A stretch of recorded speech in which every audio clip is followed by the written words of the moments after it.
धर्मस्य ग्लानिर्भवति भारत धर्मस्य सनातनं सृजाम्यहम्।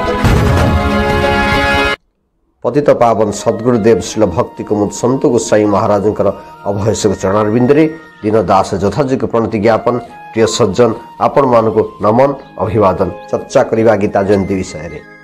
गीता जयंती अर्थ गोटे शास्त्र जोटा कि भगवान मुख निश्रुत वाणी ताहा हेउची गीतार वाक्य।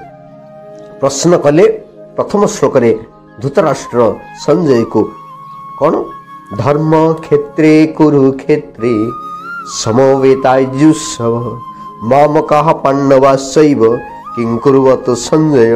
संजय जे धर्म क्षेत्र कुरुक्षेत्र रे मोर पुत्र मान ये मोहर गंध मोर पुत्र एवं पांडुपुत्र पांडव माने कौन कले युद्ध पाई तो जाइथिले करिवे कौन युद्ध करिवे। या भीतर आ गोटे कथा आसे जे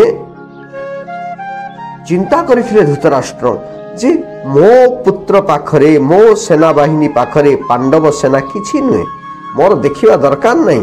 कारण ये इंडिया भारत पाकिस्तान मैच हेले देखिबा भारत बांग्लादेश मैच हेले कोन देखिबा बांग्लादेश तो नो डाउट हारिबो तेणु कड़ाकड़ी टक्कर सिना हेले देखिबा। तो जेते बेले कड़ाकड़ी टक्कर को आसीची सेते बेले इच्छा करिसंती धृतराष्ट्र देखिया पई। सज्जन एठी गोटे कथा कहि रखिबी एठी कहउचंती किंग पूर्वत संजय कौन कले आमे टीवी परदार आमे देखि पारि थांती जे लाइव कमेंट्री चालुची सेपटे युद्ध चलची एपटे संजय कहउचंती सेपटे गीतार उपदेश जा भगवान सुनाउचंती एपटे संजय कहउचंती ना। संजय जते बेले कहउचंती धृतराष्ट्र को सेते बेले माने पाख 10 दिन चली गलानी 10म दिन रे कहउचंती गीता ज्ञान पितामह भीष्म सरसज्जा हेबा परे ये भी गोटे कारण धृतराष्ट्र जते बेले चिंता करथिले जे मो पुओ सेना बाहिनी पाखरे ये पांडव सेना अति अल्प दिन व्यवधान रे धराशायी हब किंतु देखिले जते बेले पितामह भीष्म जहाको सी महामेरु बोली ग्रहण करथिले जे इच्छा मृत्यु वर प्राप्त करथिले तो सी जते बेले सरसज्जा रे गले सेते बेले देखिबार आग्रहटा बढ़ीगला। तेणु संजय युद्ध क्षेत्र आसी धृतराष्ट्र को शुणेले कौन कौन घटना घटी थिला। तेणु ये सब गुड़िक अतीत काल रे अछि ये कोनोसी जिनिस माने गोटे past tense present tense future tense ये कोनोसी प्रेजेंट टेंस रे नहीं वर्तमान काल रे नहीं पास्ट टेंस रे सब अतीत काल रे अछि। ये संजय किए ये कोठ आसिले गवलगण सुतंकर पुत्र होचंदी संजय विशाल पंडित थिले महाज्ञानी थिले कहा जाए ये द्वितीय विदुर। तेणु सम्राट धृतराष्ट्र तांको मध्य तांको राजमंत्री सभारे तांको मध्य जने मंत्री करथिले ये होचन संजय। आ सबुठ बड़ कथा होची ये वेद व्यास जींकर थिले शिष्य तेणु तांको दिव्य दृष्टि देइथिले से मध्य लाइव टेलीकास्ट भली से मध्य देखि पारुथिले जहा दूर रे घटना घटुथला। तेने ठीक कहले कुरुक्षेत्र धर्मक्षेत्र कुरुक्षेत्र को धर्मक्षेत्र कहीं कहगला ना ये जो कुरुक्षेत्र ये मुद्गल मुनिंकर ये क्षेत्र थिला सेठी तपस्या करुथिले ये पृथ्वी महाराज क्षेत्र थिला सेठी पृथ्वी महाराज पूजन करुथिले। सबुठ बड़ कथा होची एई कुरुक्षेत्र रे कुरु वंशर जे कुरु जे कौरव मानकर पूर्वज जे कुरु राजा सी कुरुक्षेत्र रे एकदा कर्षण करथिले हल करथिले। इंद्र स्वर्गर ओल्हे आसी कहले राजा कुरु तुमे कहीं एठी हल करुछ कहले मु हल करुछि एठी पई ए जागा रे जो माने बसवास करिवे ए जागा रे जो मानकर मृत्युवरण हब से निश्चित भाव रे स्वर्ग को जिवे। हसिले ताच्छल्य करी हसिले पलई गले इंद्र पुणी थर आइले 2-3 थर आइले एमती हसिले किंतु राजा कुरुंकर दृढ़ प्रतिज्ञा दृढ़ एकनिष्ठ जो सेवा को देखिकी सी आश्चर्यचकित होई तांको वर प्राप्ति कले वर देले ना कौन ना भविष्य रे एई कुरुक्षेत्र रे एई जो क्षेत्र धर्म क्षेत्र ये पालिटिला एई क्षेत्र जो माने मृत्युवरण करेंगे से निश्चिंत से स्वर्गवास हो। तो तेणु ये कुरुक्षेत्र धर्म क्षेत्र में रूपांतरित हो गला। तो से कौरव माने पांडव माने चिंता कले आम जदि युद्ध करवा यही कुरुक्षेत्र में युद्ध करवा जोटा कि धर्मक्षेत्र जहाँकि महाभारतर शैल्य पर्व जहाँ आमको मिले ये जो कथाटी। तो ये हूँ कुरुक्षेत्रटा पुणी कौटी ना सरस्वती नदी वृषद बह नदी ये नदीर मध्यवर्ती स्थान हूँ कुरुक्षेत्र जहाँकि जाबालोपनिषद आमको जना जाए। तो ये गोटे कथा कुरुक्षेत्र युद्ध आरंभ हो युद्ध तो आरंभ हो बर्तमान गीता ज्ञान उपदेश तो से कथा को शुणाउछंती किए संजय शुणाउछंती कारण संजय चिंता करथिले जहां पटरे जत्र जोगेश्वर कृष्ण जत्र पार्थ धनुर्धर जहां पटरे कृष्ण जोगेश्वर कृष्ण अछंती बा अर्जुन सहित जतबे कृष्ण अछंती सेठी निश्चित भाव में विजय। तथापि जेहेतु राजा राजा चाहूँगी मोर पक्ष जो भली जीतु से कथा संजय शुणातु।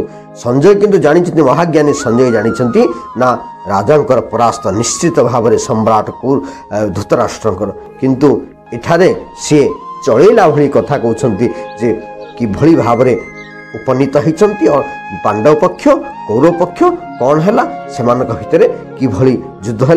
तो गीता किभली आसिले से आमर मुख्य कथा हूँ आम गीतार उपदेश को श्रवण करवा।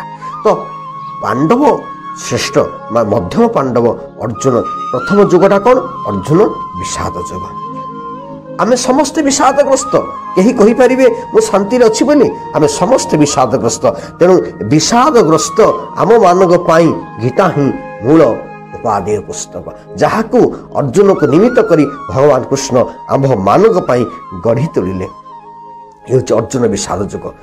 आउ जदि गोटे कथा कहवा आम ये 18 अध्याय गीता को जदि आम भाग भाग करवा 6टी भाग हूँ ज्ञान जोग 6टी भाग हूँ कर्मयोग 6टी भाग हूँ भक्ति जोग।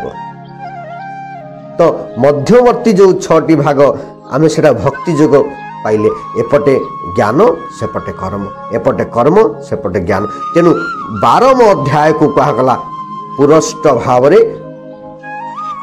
भक्ति जोग जो 20टी श्लोक अच्छा से श्लोक भगवान किभली भक्ति करिया पड़िबो भक्ति जोगटा किभली ताहा भगवान अर्जुन को बुझेइछंती। ये हूँ गीतार ये जोग कथा। तो एठी आम भीतर आसे ये गीता कौन गीताटा आम किभली उपादेय आम किभली लाभदायक गोटे श्लोक कहले सर्वोपनिषेद गावो दुग्धा गोपाल नंदन पार्थ वत्स सुधीर भोक्ता दुग्धं गीता मृतं महत्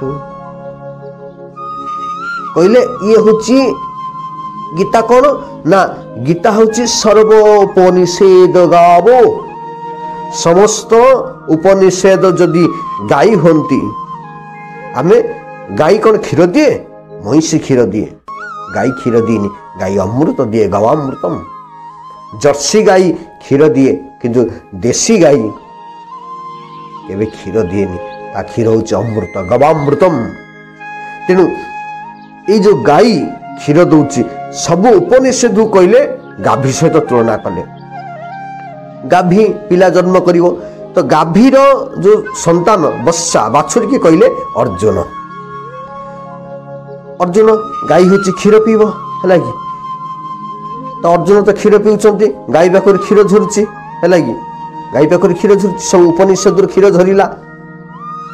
झरिला अर्जुन पीले अर्थात गीता को अर्जुन पीले। तो गाई केवल तार निज छुआ क्षीर दौन था गाई ये जनमानस क्षीर दौ था जदि तार बाछुरी सहित आमे माने भी तार क्षीर पीऊ था।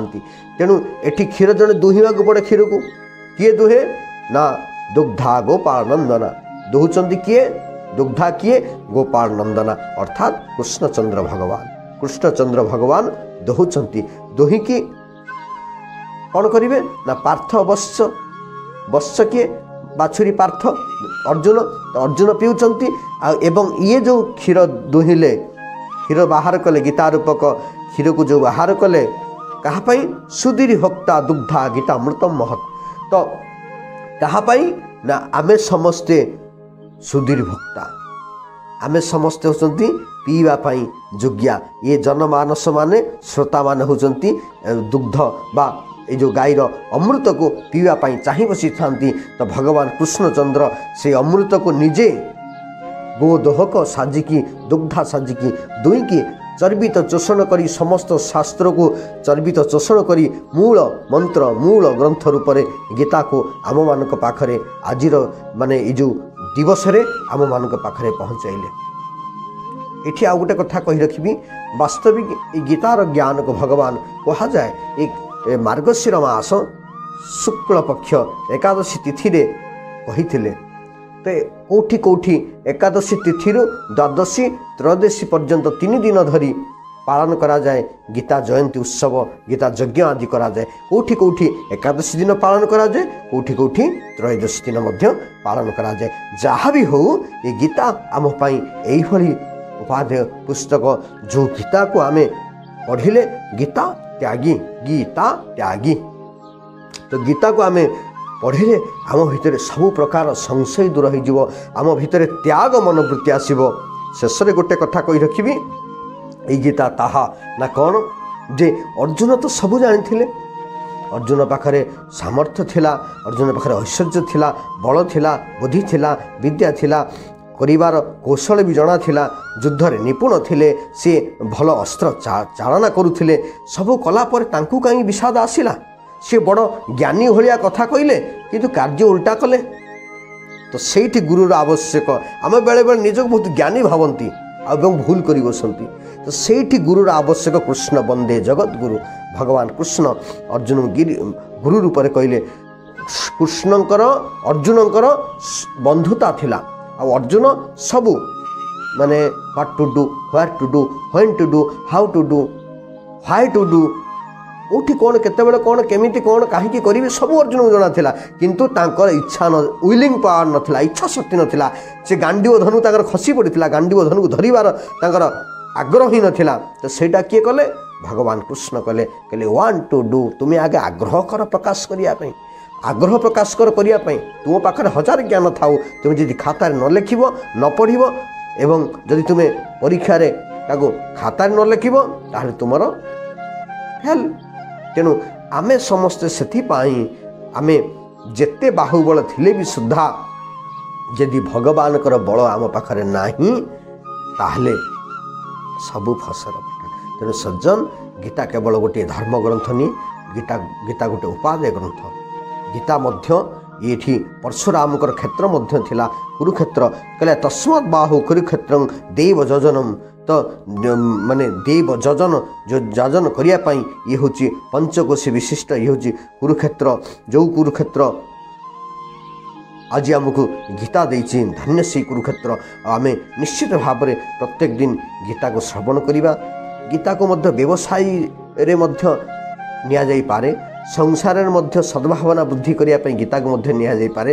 ଗୀତା ଏଭଳି ଗୋଟିଏ ଗ୍ରନ୍ଥ, ପ୍ରତ୍ୟେକଟି ଜୀବନରେ ଗୀତାର ଆବଶ୍ୟକତା ଅଛି, ଯାହାକି ଆଜି ସାରା ବିଶ୍ୱ ସମସ୍ତ ଧର୍ମ ସମସ୍ତ ସମ୍ପ୍ରଦାୟ ଗୀତାକୁ ହିଁ ମାନିଛି। ମୁସଲମାନ ମାନେ ମଧ୍ୟ ଗୀତାର ଶ୍ଲୋକକୁ ଉଚ୍ଚାରଣ କରୁଛନ୍ତି, କାରଣ ଗୀତା କେବଳ ଆପଣ ଧର୍ମଗ୍ରନ୍ଥ ବୋଲି ଗ୍ରହଣ କରିପାରିବେନି।